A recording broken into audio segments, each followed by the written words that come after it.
नौजवान की मुस्कुराहट आप इस तस्वीर पर देख सकते हैं। वो मुस्कुराहट ना ही आप, ना ही हम, ना ही इनके घर वाले कभी देख सकेंगे, क्योंकि ये वही नौजवान है जिसने कल साउथ कश्मीर के पुलवामा में एक कॉप से हुए एक्सीडेंटल फायर में अपनी जान गंवाई है। साउथ कश्मीर के पुलवामा में एक इनोसेंट सिविलियन की जो मौत वाकया हुई है, उसे लेकर हर किसी के मन में गम और गुस्सा है।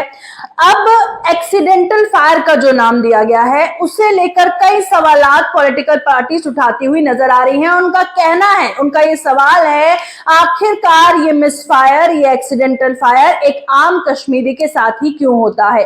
एक नौजवान लड़का जो रास्ते से गुजर रहा था और उस पर एक्सीडेंटल फायर हुआ, गोली का निशाना बना और उसके बाद उसकी मौत वाकया हुई। महज 22 साल का नौजवान जिसने कल अपनी जान गंवाई है। अब कई पॉलिटिकल पार्टीज आगे आई हैं। हालांकि पुलिस ने आश्वासन दिया है, जांच होगी, ट्रांसपेरेंसी के साथ होगी। जिस कॉप से एक्सीडेंटल फायर हुआ उसे हिरासत में भी ले लिया गया है और पुलिस ने यह बताया है कि जब जांच होगी और जो भी कल्प्रेट पाया जाएगा उस पर कड़ी से कड़ी कार्रवाई भी होगी, ट्रांसपेरेंसी के साथ जांच होगी। अब इससे पहले भी वादी कश्मीर में इस तरह के जो वाकया पेश आते हैं, उसको लेकर अभी तक कितना इंसाफ मिला है और इस पर कितनी उम्मीद है इंसाफ मिलने की, जिसमें एक मासूम नौजवान ने अपनी जान गंवाई है। उस घर के क्या हालात होंगे, उस माता पिता पर क्या बीत रही होगी जिन्होंने अपना नौजवान बेटा गंवाया है। और कुछ पॉलिटिकल पार्टीज के जो रिएक्शन सामने आए हैं इस एक्सीडेंटल फायर को लेकर और एक्सीडेंटल फायर को लेकर जो सवाल उठा रहे हैं, वो आप देखिए। हमारी खून की तो अब कोई वकार ही नहीं रहा। कश्मीरियों को या तो वो एक्सीडेंटल जो है किलिंग्स में मारे जाते हैं, या तो अब हाइब्रिड वो टेररिस्ट होते हैं, या तो कुछ और ही होते हैं। यहाँ तो अब नई नई टर्मिनोलॉजी हो। ये एक्सीडेंटल फायरिंग क्या होता है, मतलब बंदूक खुद चल गया, ये हमें समझ में नहीं आता। ये एक्सीडेंटल फायरिंग, एक बंदा रास्ते पे चल रहा था, नौजवान लड़का, उसको गोलियों से मारा गया, और ये इस पे नहीं, हम देखेंगे उस पर क्या एक्शन है। ये उम्मीद लगाना ही गलत है कि इस पे कोई एक्शन होगी। अमशीपुरा पे जहां लेफ्टिनेंट गवर्नर साहब ऑन रिकॉर्ड ये कह रहे हैं इंक्वायरी के बाद कि वहां पे फेक एनकाउंटर था, क्या हुआ उनके साथ? हैदरपुरा में जो फेक एनकाउंटर हो गया, क्या हुआ उनके साथ? कुछ नहीं हुआ। तो ये एक्सपेक्ट करना भी कि अब जस्टिस मिलेगी, मुझे लगता है वो बेवकूफ़ी है। ये समझना ज़रूरी है कि ये एक्सीडेंटल फायर से कोई इंसान कैसे मर जाता है।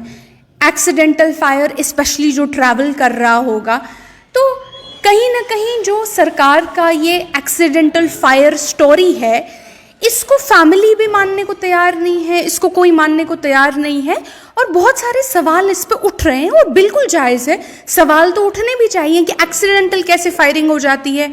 तो इसमें ज़रूरी है कि एक जुडिशियल प्रोब हो। मुझे आज हम उस ज़माने में आ गए हैं कि प्रोब करना, आज एक इन्वेस्टिगेशन करना, एक जुडिशियल इम्पार्शियल प्रोब के लिए भी 50 मिन्नतें करनी पड़ती है।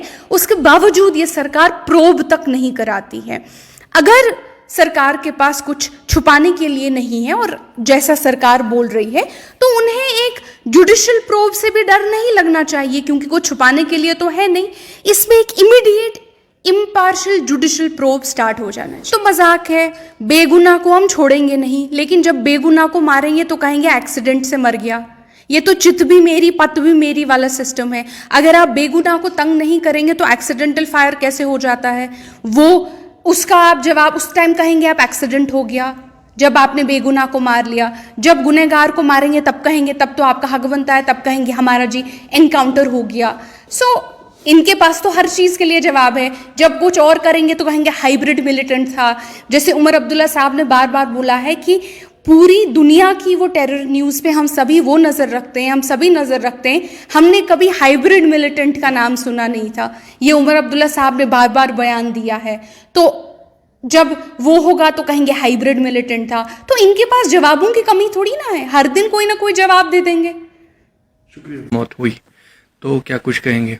बहुत बदकिस्मती है और होम मिनिस्टर साहब रियासत में मौजूद थे कि इस किस्म का वाक़या इस तरीके से होना बिल्कुल गलत है और इसकी हम मज़म्मत करते हैं और चाहते हैं कि इसकी पूरी तहकीकात होनी चाहिए कि हम क्या देखा 32 साल में, 31 साल में हमारे लोगों ने, जम्मू कश्मीर के लोगों ने, ऐसे काफ़ी हादसात हुए।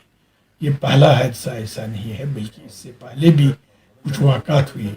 मगर आज तो जो चौकन्ना थी हमारी, जो गवर्नमेंट के इंतज़ाम थे इस सिक्योरिटी के लिहाज से, इस तरह के वाक़ात इस तरीके से होना और अपने ही इस से होना, एक बेचारा एक जो कल मारा गया, तो बहुत गलत है, बहुत नामुनासिब बात है।